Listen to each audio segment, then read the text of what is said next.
모리스는 이런 말을 했습니다. 그리스도를 죽음에서 일으키신 그 능력이 또한 그리스도인 속에서 지금도 활동한다. 부활은 계속되는 작업이다. 오늘도 우리 안에 계속적으로 부활의 은혜가 샘솟는 귀한 하루가 되시기를 간절히 소망합니다. 우리 그런 마음으로 찬송가 292장 함께 우리 주님 앞에 고백하며 함께 나아가도록 하겠습니다. 찬송가 292장입니다. 주 없이 살 수 없네 죄인의 구주여, 그 귀한 몸의 피로 날 구속하소서. 그 주의 사랑으로 흘리신 보혈이 내 소망 나의 위로 내 영광 됩니다. 주 없이 살 수 없네 죄 혼자 못 서리. 힘없고 부족하며 지혜도 없도다. 내 주는 나의 생명 또 나의 힘이라. 주님을 의지하여 지혜를 얻으리. 주 없이 살 수 없네 내 주는 아신다. 내 영의 깊은 간구 마음의 소원을 주밖에 나의 마음 네 알아주리요. 내 마음 위로하사 평온케 하시네. 주 없이 살 수 없네 세월이 흐르고 이 깊은 고독 속에 내 생명 끝나도 사나운 풍랑일 때 날 지켜주시니 내 곁에 계신 주님 늘 힘이 됩니다.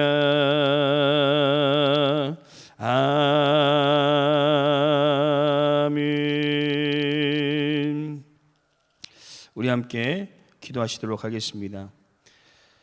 사랑의 주님, 우리를 위해 십자가에 죽으시고 부활하셔서 우리에게 참 소망을 주시니 감사드립니다.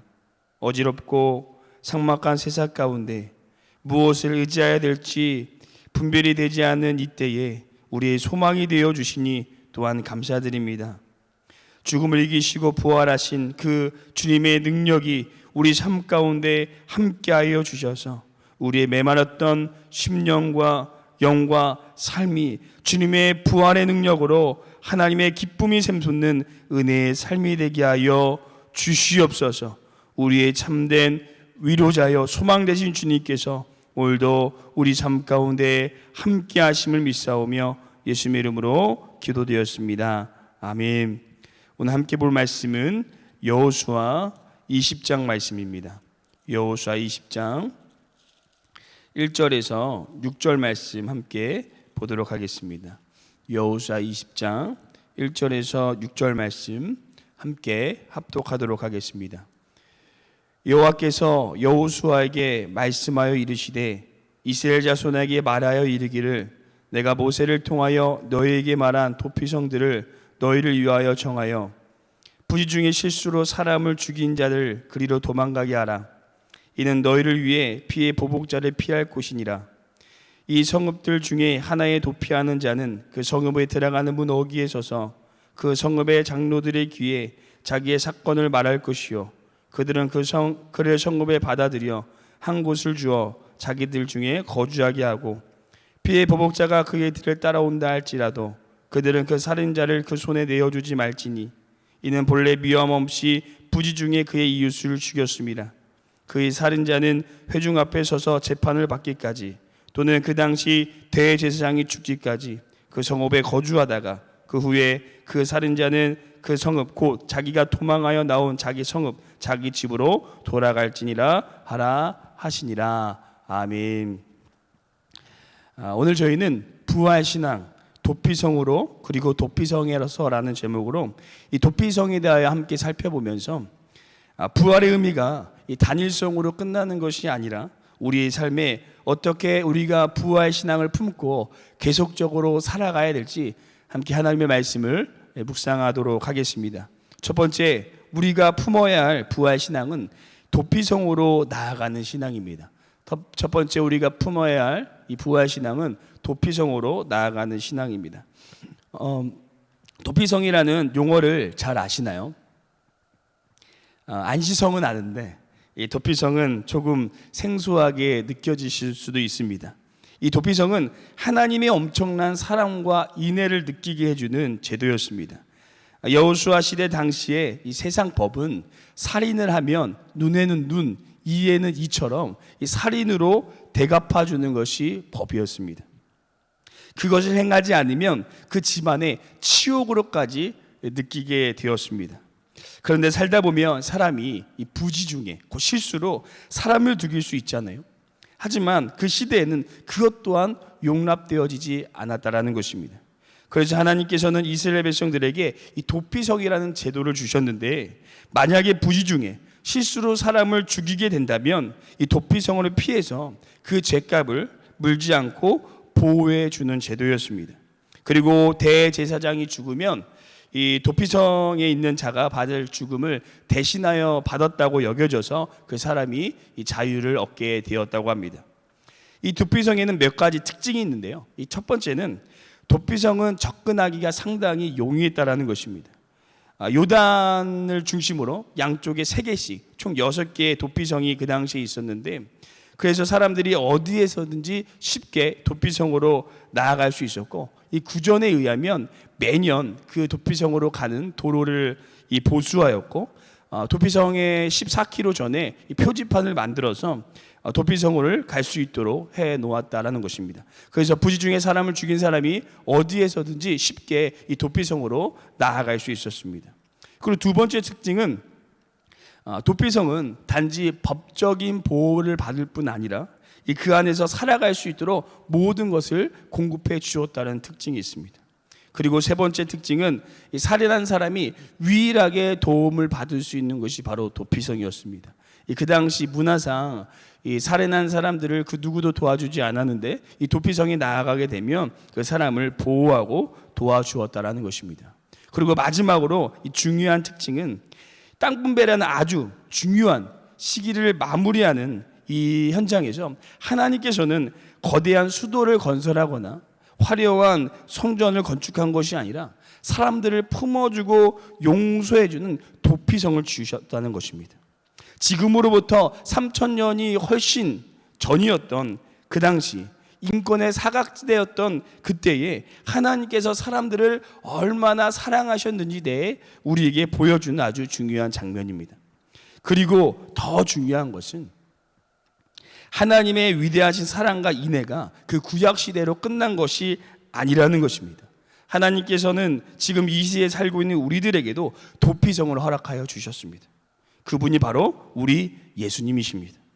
예수님께서는 우리를 위해 죽으시고 죽으신 지 3일 만에 부활하심으로 우리의 참된 피난처요 도피성이 되어 주셨습니다. 그 어떤 사람이라도 예수님께 피할 수 있으며 예수님께서는 그 모든 사람들을 구원해 주실 뿐 아니라 그들의 인생의 모든 것을 책임져 주신다고 오늘 우리에게 말씀하고 계십니다. 그래서 부활의 신앙의 삶은 그 예수님께로 나아가는 삶입니다. 부활 이전에는 우리에게는 이런 삶이 허락되어지지도 않았고 일어날 수도 없었습니다. 하지만 예수님께서 부활하심으로 우리가 그분에게 나아가기만 하면 우리의 모든 죄와 문제가 해결되어진다는 것입니다. 사랑하는 성도 여러분, 오늘도 우리는 그 피난처 도피성 되신 예수님께 나아가고 계십니까?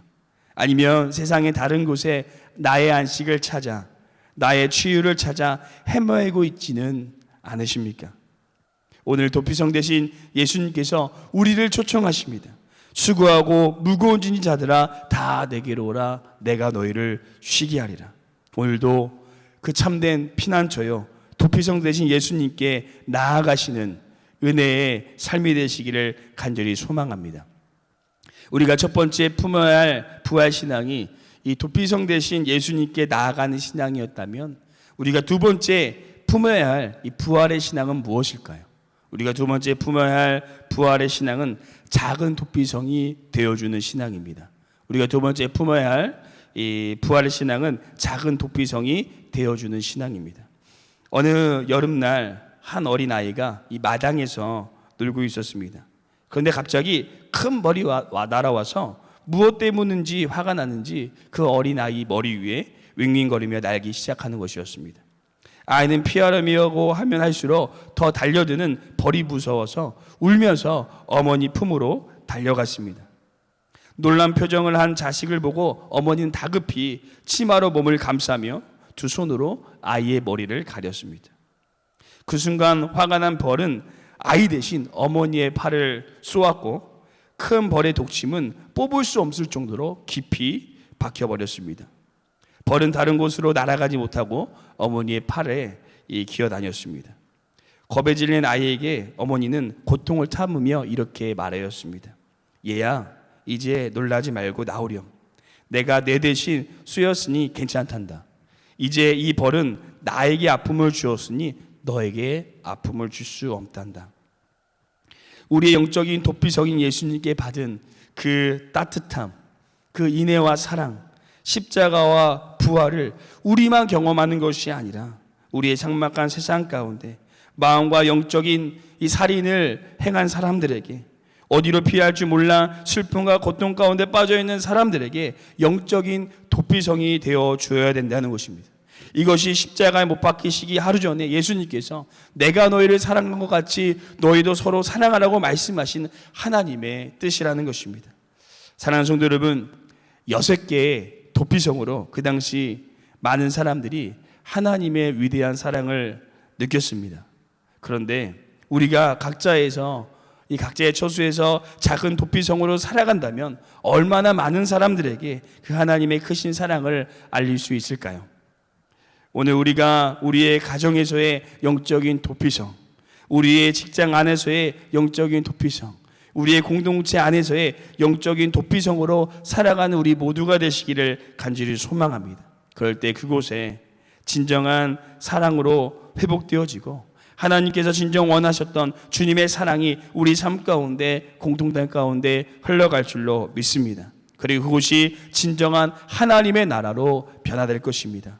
우리 오늘 함께 이 예수님의 부활의 신앙을 품고 영적인 도피성으로 작은 예수로 살아가시는 귀한 하루가 되시기를 간절히 소망합니다. 이것이 우리가 품어야 될 영적 부활의 신앙인 줄 믿습니다. 함께 기도하시겠습니다. 사랑해 주님, 우리에게 도피성 예수 그리스도를 허락하여 주심을 감사드립니다.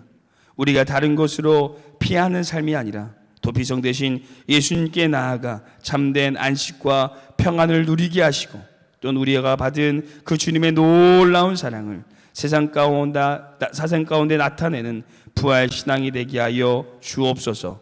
감사드리며 예수님의 이름으로 기도드렸습니다. 아멘. 주기도문 하시겠습니다. 하늘에 계신 우리 아버지여, 이름이 거룩히 여김을 받으시오며 나라가 임하옵시오며 뜻이 하늘에서 이루어진 것 같이 땅에서도 이루어지리라.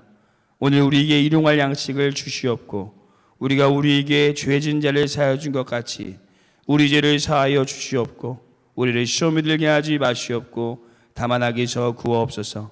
나라와 권세 영광이 아버지께 영원히 있사옵나이다. 아멘. 오늘 함께 이 두 가지 기도의 제목을 놓고 기도하겠습니다.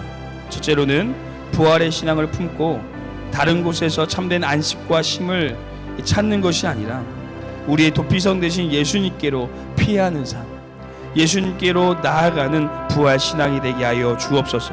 두 번째는 부활신앙을 품고 많은 사람들이 나에게로 와서 안식과 쉼을 얻을 수 있는 도피성으로 작은 예수로 살아가는 우리의 삶이 되게 해달라고 우리 함께 기도하시고 우리 개인 기도하시면서 우리 나아가도록 하겠습니다. 함께 기도하시겠습니다.